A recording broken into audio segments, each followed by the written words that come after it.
Alright, hey, I want to do another little quick little update on the Jeep. Turn the music off here. So,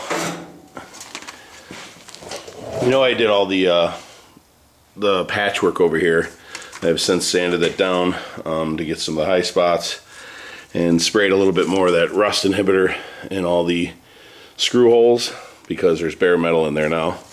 So there's some rust encapsulator in there, and this is all ready to get primed up again and sanded down and whatever. But remember the hole in the back of the frame that I showed you, I think, in one of the last videos?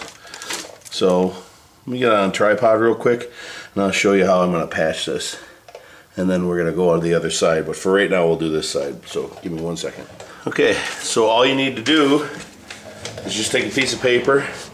I ran out of, I had some heavier duty stuff, but if you just take a piece of paper and put it over the hole like this, and just take your hand and gently rub it.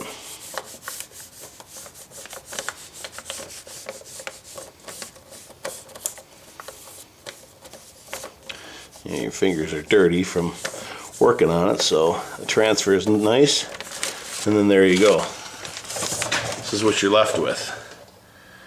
So you're going to cut that pattern out with a pair of scissors, and then you're going to come over to your steel and you're going to set it on the piece of steel that you want to cut it out of. I just found the scrap outside, so I just set the piece of paper down on there and just sprayed a little bit of primer over it, and now I'll cut on the inside of that line, and that'll fit me right inside that hole in the frame. So let me cut this out and I'll get right back to you. Alright, now that that's done, I just use an angle grinder with a cutoff wheel on it. If you got a plasma cutter or Sawzall or whatever you need to get this patch cut out, it's good to go. So this is it, and I'm going to go and just make sure it fits in the hole, and then when I get it to fit right, I'm just going to taper these edges off real good on both the frame and this patch, and then when I fill it with weld, I can grind the weld off flush to the surface and I'll still have penetration because I started way down in the groove. So let me get this fit a little bit better and I will show you. Alright, as you can see, I'm getting close. I got from the front to the back good, and the top is good. The bottom here is just a little bit long, so I got to go head over to the grinder and just take a little bit of this off. And wow, it's hot. So I'm going to go grind this up a little bit and then I'll show it to you. Alright, now that it fits in the hole, I just got to bevel the edge on the patch. I beveled it on the frame already. I'll just bevel the edge on the patch and tack it in the four corners and then fill it in with weld. So I'll get back to you in a minute. Okay, yeah, this is the patch that I did, and then when I was doing this bead here, I realized the metal was still a little bit thin.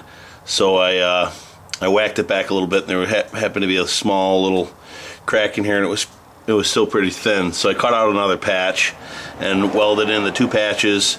I got them beveled right down to sharp edge all the way around, and then filled that weld up really good. So it's got penetration all the way through. And now everything is flush, but I'm just going to go ahead and take the flap disc grinder and grind that off smooth, and then put a coat of paint on it, and you shouldn't even know it's there.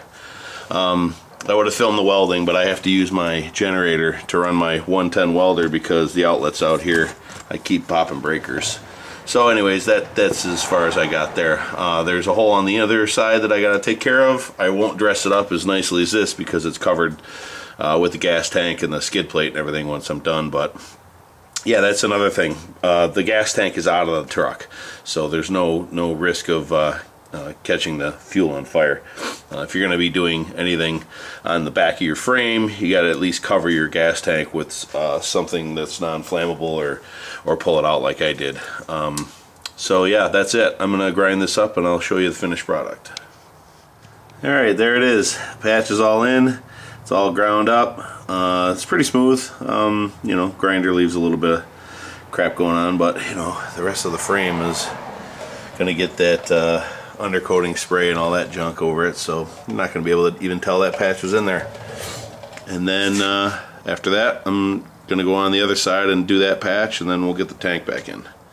Alright, there it is. Patch is in and it's painted. Paint's still wet, so it's super shiny, but that'll dry up nicely and match the rest of the frame, and we should be good to go. Now I'm going to go ahead on the inside and do that patch, and then we'll get the gas tank in.